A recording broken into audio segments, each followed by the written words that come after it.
Greetings, good morning, and welcome to Mind the Moment, brought to you by Harvard Pilgrim Health Care.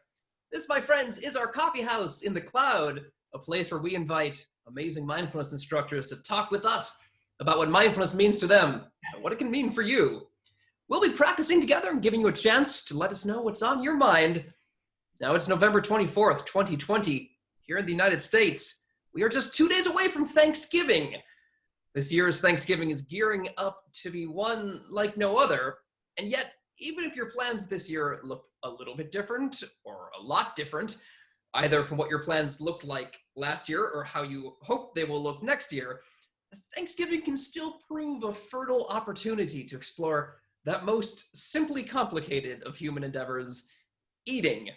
To eat is a necessity, said the 17th century French writer François de la Rochefoucauld, but to eat intelligently is an art. With that in mind, I couldn't be more pleased to welcome to the coffee house a friend and frequent guest of ours whose mindfulness workshops often explore what it means to eat with a lively attention. Greg Topakian. Good morning to you, Greg. Hi, John. Hi, friends. Happy Thanksgiving week. All right, folks, so we're going to be doing things a little bit differently today. Greg will be leading us in a 10-minute guided meditation, as is usually the case. But today's meditation will be a mindful eating meditation. Now, don't fret if you've already had breakfast.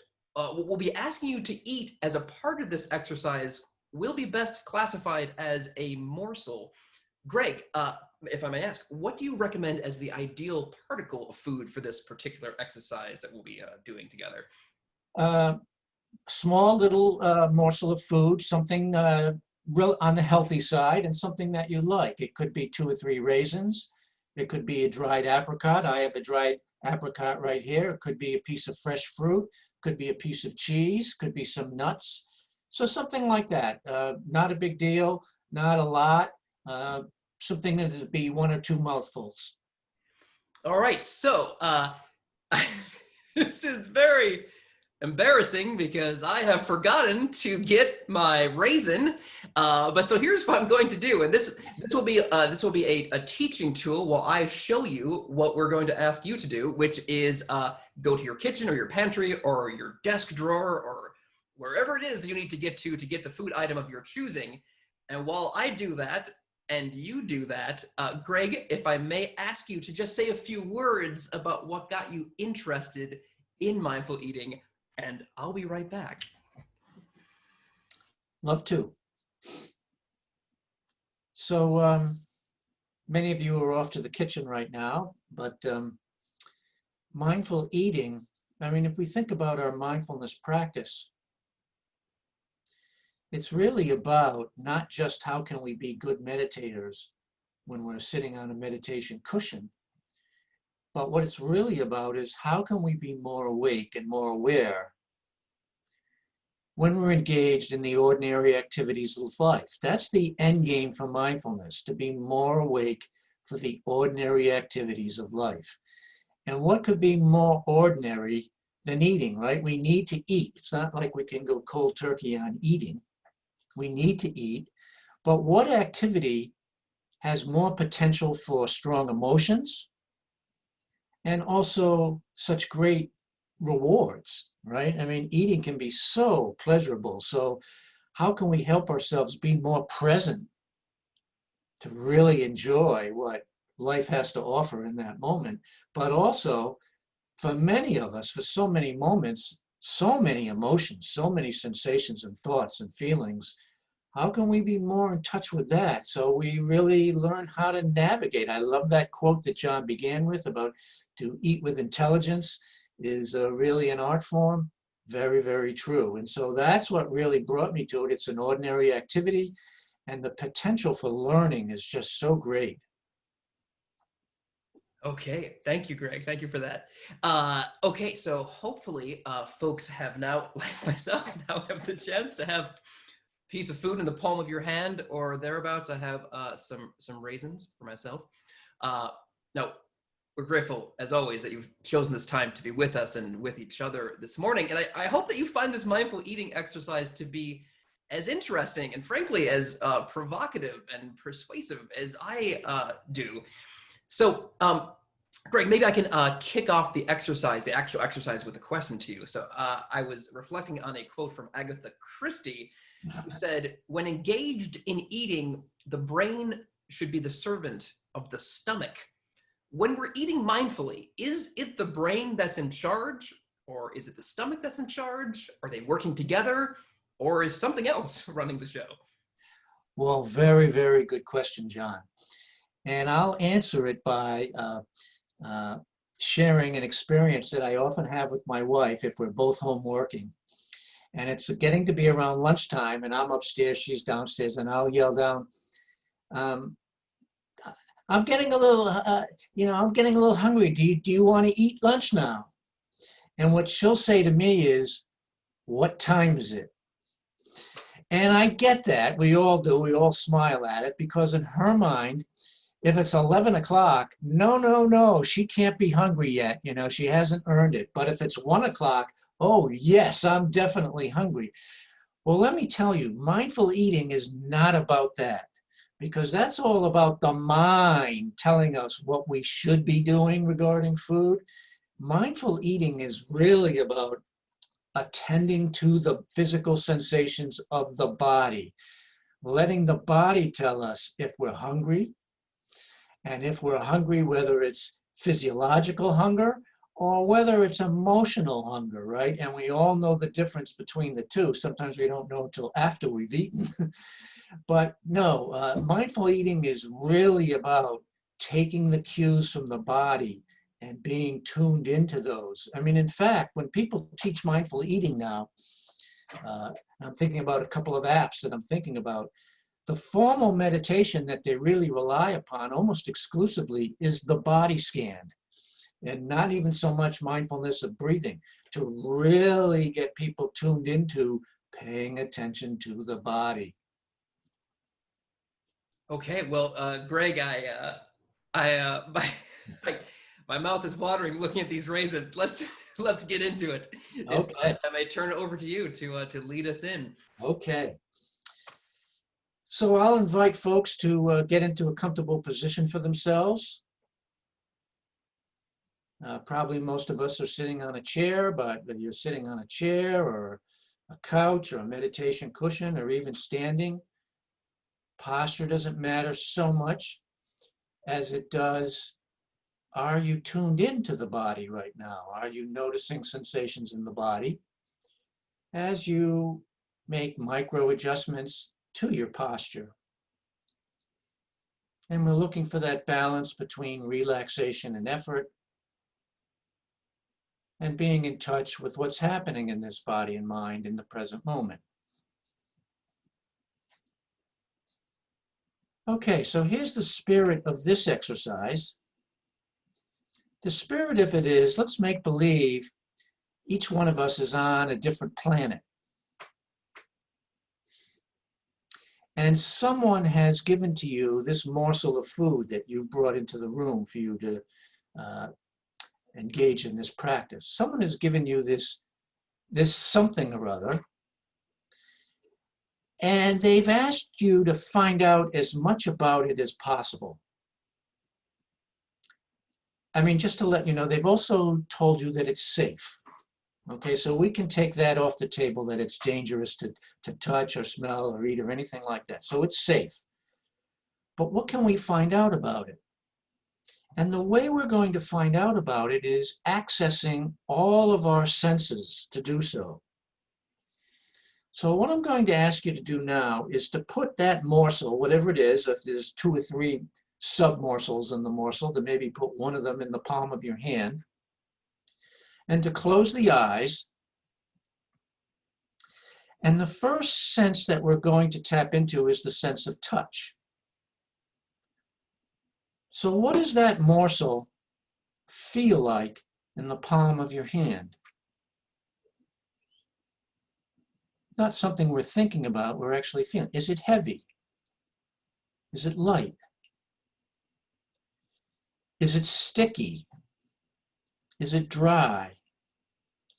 If you move your hand a little bit, does it slide along easily? Or is it, begrudgingly moving a little bit as you slide your hand? Okay, so much for the sense of touch. Now we're going to move to the sense of seeing.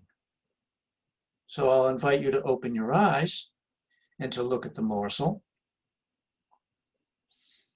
And we're looking at what things. Again, we're not thinking. We're getting information with our senses, in this case, the eyes. What's the shape of the morsel? What's the color? Is it large? Is it small? If you hold it up to the light, does the light go through it? Does it change color?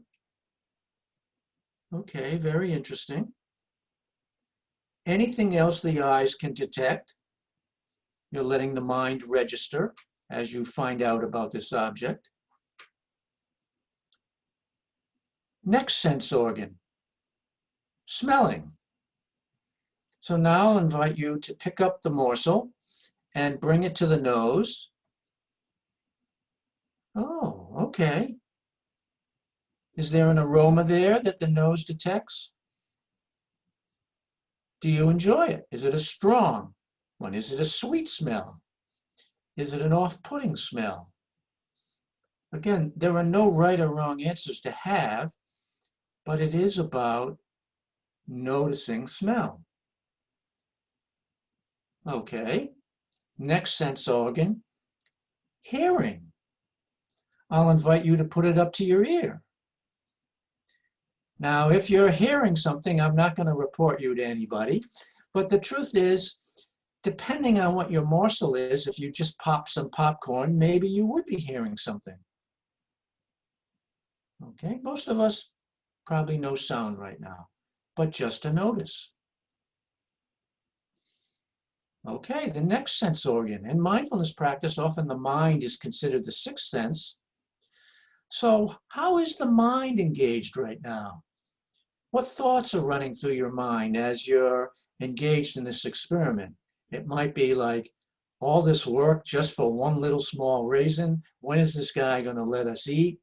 What's going on? Is it really worth it? I thought I used to, whatever it is, right? The exercise isn't about judging what's arising, mental sensations, but it is about noticing. Okay, finally, the sixth sense, and let's be slow here and intentional. We're going to move the hand with the morsel and bring it to the mouth. All right, and take a small bite.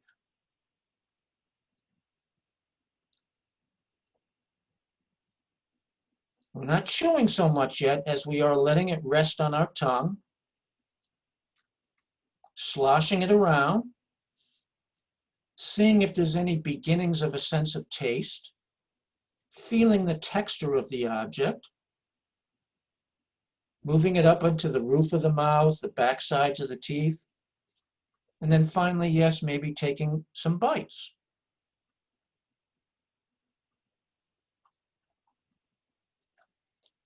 Now, depending on what you're eating, when I bite, it just unleashes this avalanche of flavor. But it depends on the food. Chewing, knowing that you're chewing.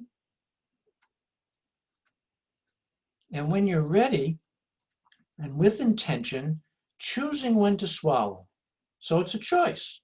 It doesn't happen automatically. It can happen automatically when we live on automatic pilot, but we can choose when to swallow.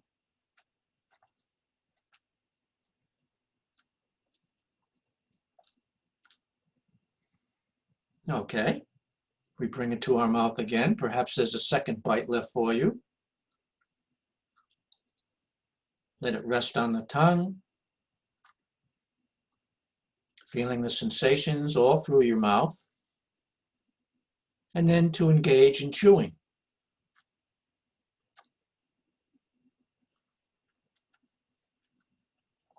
Do you like it as much as you thought you did before? Maybe more, maybe less. Again, there are no right answers. This is just an expedition in exploring right now. What is this object all about? And finish up If you have another raisin or another peanut or one last bite to your apricot at your own pace.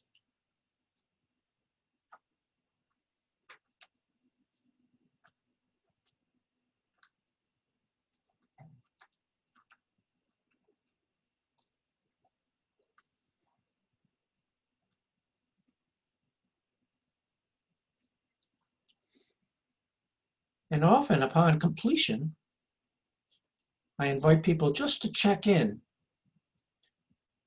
What's the state of hunger right now? Are you a little bit more full than you were before? Again, maybe yes, maybe no. There's no right or wrong answer. If it's only one raisin, maybe if you were famished before, one raisin didn't do the trick, you're still famished. Fair enough. What's important here is cultivating the habit of checking in to what's called your own personal fullness scale. We all have a fullness scale from 0 to 10. 0 is zero, full or empty.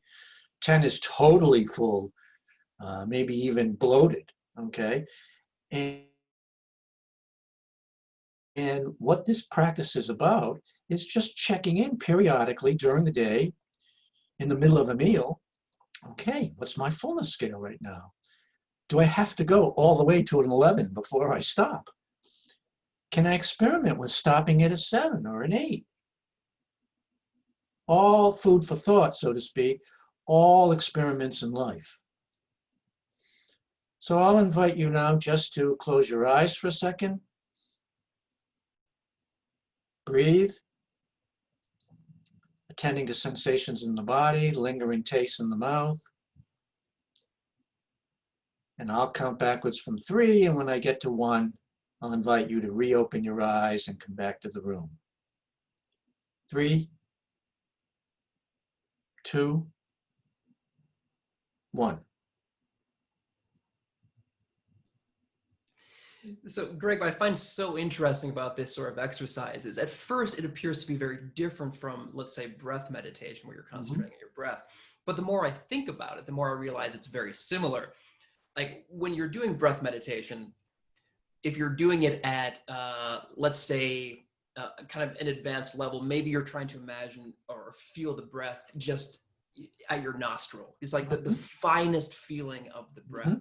And I'm realizing it's very similar to this, where by reducing or by making your attention such a laser-like, a pinpoint on one item that's so small, it actually opens up your awareness of everything around you. And it almost makes me think about when I've been camping and I lie down at night. I've left the city, I'm in the middle of the woods, and I lay down, I'm like, it's so quiet until I start to listen. And then I suddenly hear all the sounds. And I feel with something like this raisin, this was acutely, I was acutely aware of this when you were saying, listen, because I was like, well, obviously I can't hear the raisin, but suddenly I began to hear the other things in the environment. So it's by quieting around the raisin that I was able to hear, like, oh, there's actually a lot of different sounds happening that I wasn't aware of. But well, it's interesting. I've been studying mindfulness and practicing a long time now, but 2 recent programs that I've been involved with have actually started their programs with mindful eating rather than mindful breathing or the body scan, which is interesting because I think they're seeing what a rich opportunity it is for really tuning in with all the senses and being in the present moment. And it is an ordinary activity of daily life with which we must engage several times during the day. It's not like we can go cold turkey on eating, right? So it is something that we need to deal with and learn how to negotiate and actually, hopefully, come to enjoy. So, Greg, I have a whole list of questions here. I do want to make sure folks feel welcome and encouraged to ask questions of their own. It could be about mindful eating or anything else. We'll ask you to use the chat box for that. If you haven't already opened the chat box, it's accessible at the bottom of your screen. But just quickly, first, an announcement.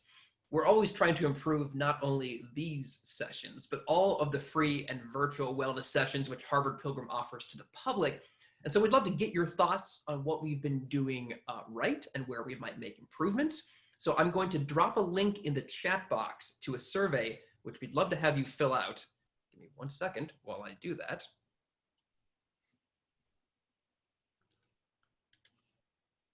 All right, so now you can click on that link now and let it open in your browser and fill out the survey later, or copy and paste the link, open it whenever it's convenient to you. Thank you in advance for your help. All right, let's see what folks are saying. Somebody says, it's an amazing idea to start a mindfulness practice with eating. The person says, I'm very new to this and have a hard time with the breathing, finding it rather intimidating. So that's appreciating starting with the eating. That's great. Somebody says, thank you for the practice, saying I'm savoring instead of grasping for the next bite, which is much more satisfying.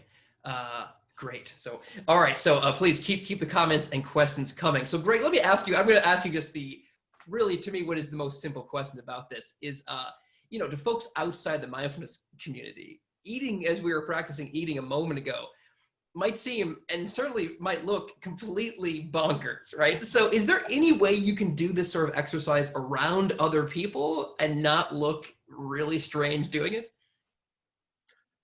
Well, absolutely. It's not that we're going to go as slowly as we did just now together. But the whole idea of our practice, right, the end game of mindfulness practice is to train the mind to pay more attention. So sometimes we do formal practices like breathing, like the body scan, like eating a raisin or a dried apricot, like we just did. But the end game, the aspiration of those practices is to cultivate new habits of mind, to create new neural pathways in the brain so that it becomes the new normal to check in with yourself. So when you're with family or at Thanksgiving or at a business meeting lunch, the practice is not about picking up the raisin and, you're just going to draw attention to yourself, and it's not what it's about in those situations.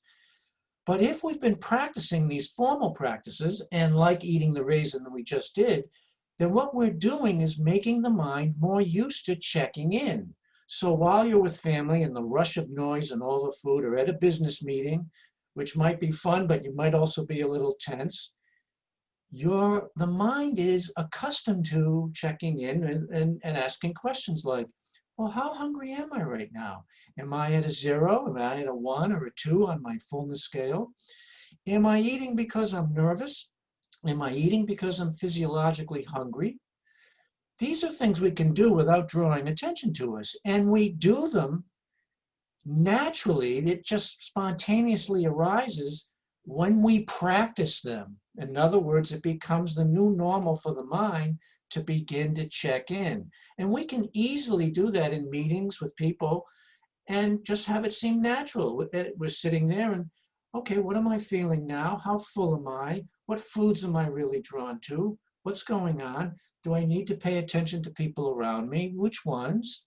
It's just being in touch. So Greg, you touched on this, and somebody was asking in the chat box, does this need to be done very slowly? And you were certainly saying just now that if you're doing this, or if you're trying to eat mindfully in a social situation, you don't need to be doing it very slowly. But I guess maybe another spin on that question is, if you're doing this practice formally, like we were doing, is slowness necessary? Or can you do a variety of speeds, I guess? Well, yeah, it's just like, many of the folks here this morning have done mindful walking before. And often we start with slow walking, but as a meditation teacher said to me, there's nothing holy about slow walking, right? We start by walking slow just to get the mind, make it easier for the mind to tune into what's happening in the moment. But sometimes it's not appropriate to slowly walk, right? If you're walking in Harvard Square at any time, you don't want to slowly walk. You can't, you'll get run over by other people. And the same thing with mindful eating, right? As we go slowly, we can notice more, but it's also interesting to see as we pick up the pace of our walking or our eating, what can we still notice? We can't notice as much, but that's okay. That's what life is. What can we notice?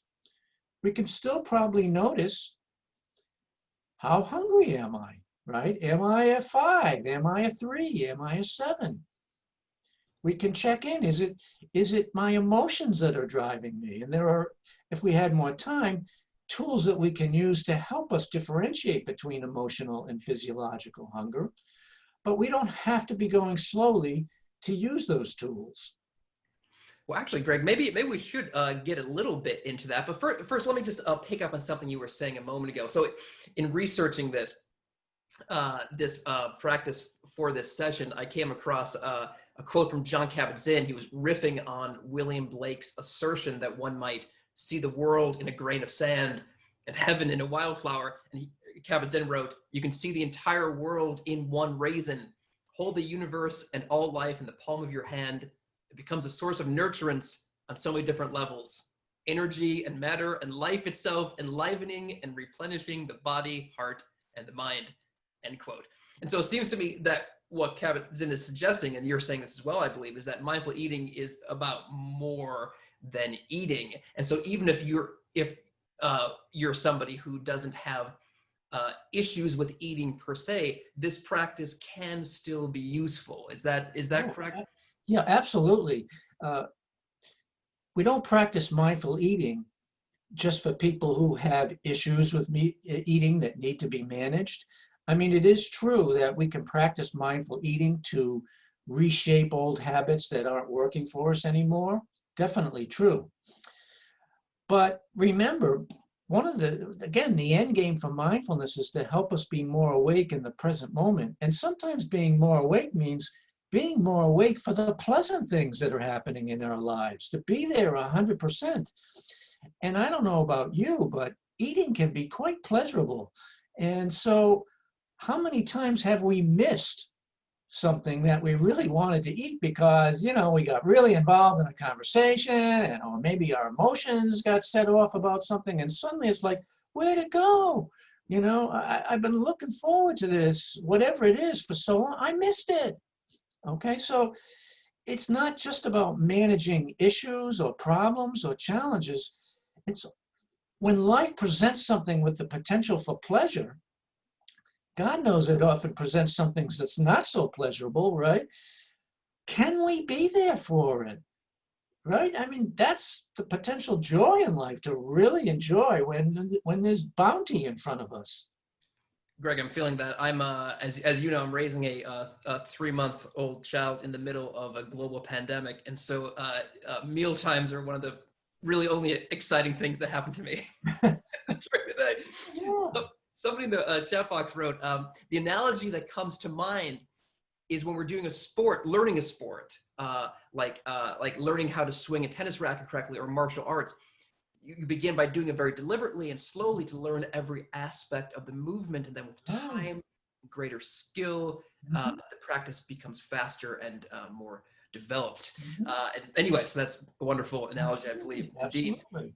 So Greg, you generously agreed to stick around for a few minutes. And so I'm going to take you up on that if you don't mind. But first, for folks who do need to drop off, thank you for joining. And I'm going to just run us through the credits here.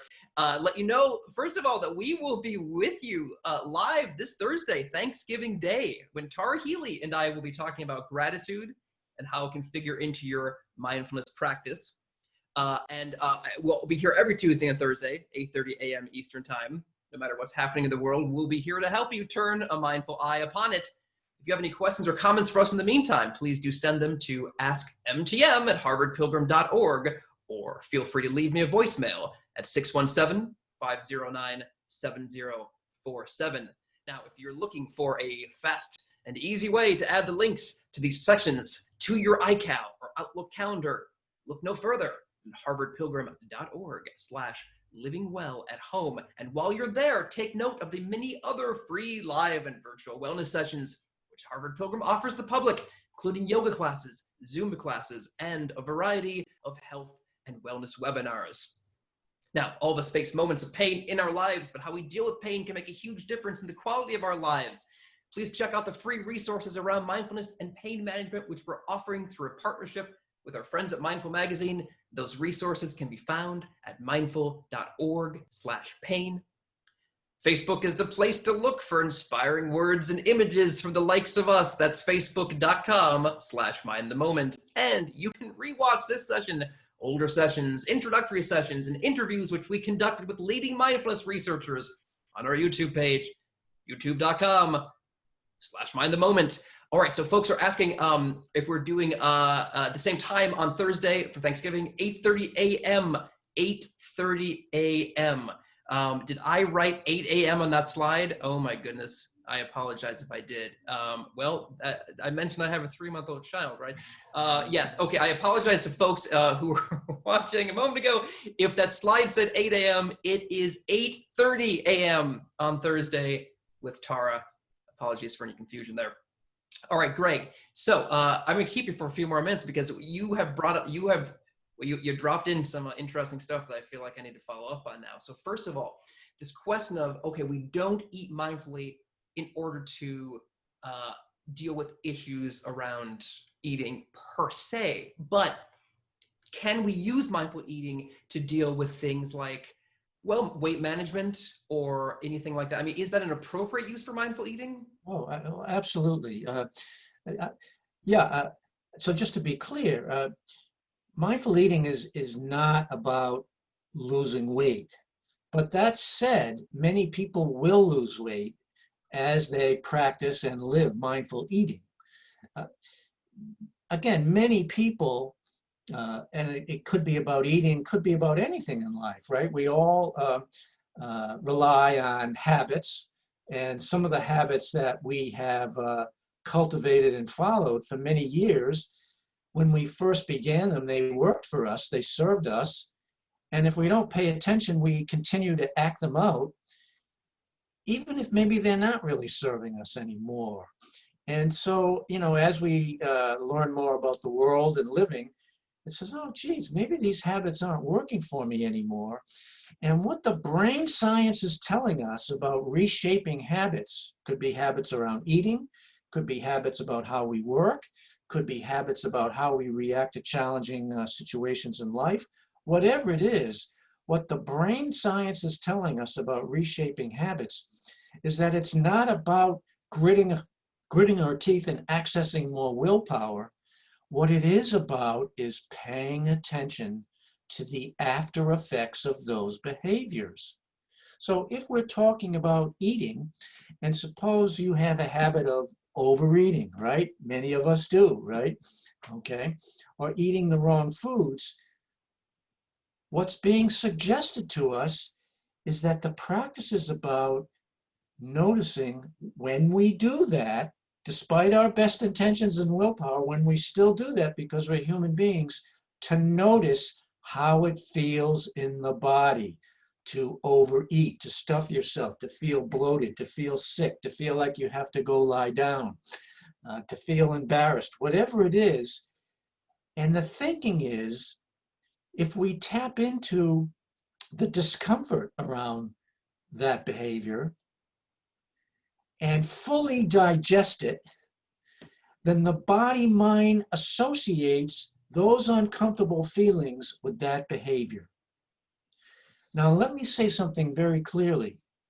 This practice has to be wrapped very carefully in self-kindness and self-compassion, because otherwise, if we notice that our behaviors have led us to feel uncomfortable, we can tend to dump all over ourselves, criticize and judge. And that's another old habit that we can tend to work with in this approach. But the most important part of this is noticing the after effects of behaviors, being there for them, registering them, digesting them. And what happens over time is that the next time we're in this situation and we're considering a behavior, should I get another plate full of food? Suddenly it's not about willpower. What it's about is this memory comes up. Well, geez, Greg, remember the last time you had that third piece of cake? You didn't feel very good. And then it's not about willpower. It's not about judgments. It's actually about, thank you. I wish I could have that third piece of cake, but my body and the way my metabolism works, it doesn't work for me. Thank you for remembering. I can't tell you how many people from Harvard Pilgrim, actually, when I've taught mindful eating, have told me, 6 months later, a year later, it's not about willpower anymore. It's about being there for the after effects and remembering them. So I wish I key in on something you're saying, Greg, because it seems so important, and it's kind of opening my mind up a little bit too. That the really important part, really important part to this is the reflection, or the sort of self debrief, the post-mortem, what happens after the action, which I think is a nice thing to keep in mind, because as you were saying, a lot of us don't want to fail, right? We want to. We don't want to have the feeling of, oh, I've done something wrong. But here I hear you saying that, of course, we don't want to fail on purpose. But when we don't do as well as we like, that itself is the opportunity to Absolutely. It's the most important part of the process. It's just like when we're practicing breath meditation and we're on the breath and suddenly we're off somewhere, right? And what does the teacher usually say in that situation? The moment of noticing, that's the practice, right? So you notice that you've been distracted. The suggestion is to smile, welcome to the human race, minds wander, and to choose to bring it back. It's the same thing with mindful eating. When we've kind of messed up, to use a phrase, we've, eat until we're at fullness scale 11 or 12 instead of stopping at 7 or 8. And we're not feeling good, right? Again, the tendency is I failed, I'm a jerk, how can I keep doing this? I've been practicing mindfulness now for a while. No, this is where the practice just begins again in this moment. All right, what does it feel like? And can I associate it back to the particular behavior of eating that third piece of cake? Oh, yeah. And to let that register in the body and mind. Let me ask you this. Probably most of us, when we were little, we saw fire, and it was so amazing to see fire. And what did we do? We put our hand into, wow. Well, guess what? You put your hand in the fire, and it doesn't feel so great if you get pretty close to the flame. Now, let me ask you, how many of us still have to use willpower to not put our hand in the fire anymore? It's not about willpower, is it? The body-mind simply learn very graphically, you know what? Ouch. And so the next time I see a fire and I want to get warm, okay, I can get this close. But if I put my hand in it, and want to touch those, no. And it's the same thing here with eating. It's the same thing with any habit that's no longer serving us. Can we be there for the after effects and really take it in? Wow, that's powerful. Greg, somebody in the chat box is asking where we can find these mindful eating practices from you. And if you don't mind, Greg, what I will do is I will actually excerpt as a sound file your eating exercise for today. And I will put that up on our SoundCloud page, soundcloud.com/mindthemoment, so that folks can go back and listen to it. And then this session will actually be posted on our YouTube page later today or later this week. So, Greg, I don't want to keep you any longer, but this has been a wonderful conversation. There's obviously a lot more we can talk about here. And so we'll have you back soon, I hope, and we can talk some more about mindful eating and all of your other areas of expertise. Yeah. I wanted to offer a closing word, if I could, on how eating might make us a little mindful, from David Mamet's 1999 play, Boston Marriage. Quote, "We must have a pie. Stress cannot exist in the presence of a pie." End quote. Greg, do you have any final, closing tips for folks as they're going forward into Thanksgiving land this week? Well, look, and I know you're doing gratitude on Thursday, but this has been a tough year, and some of us practicing together now have lost people that we love. So my deepest sympathies to you if that's the case. But even if you haven't, and I've been fortunate not to lose anybody, it has still been a very taxing year on so many levels. right? We all know what those levels are. But we have a couple days now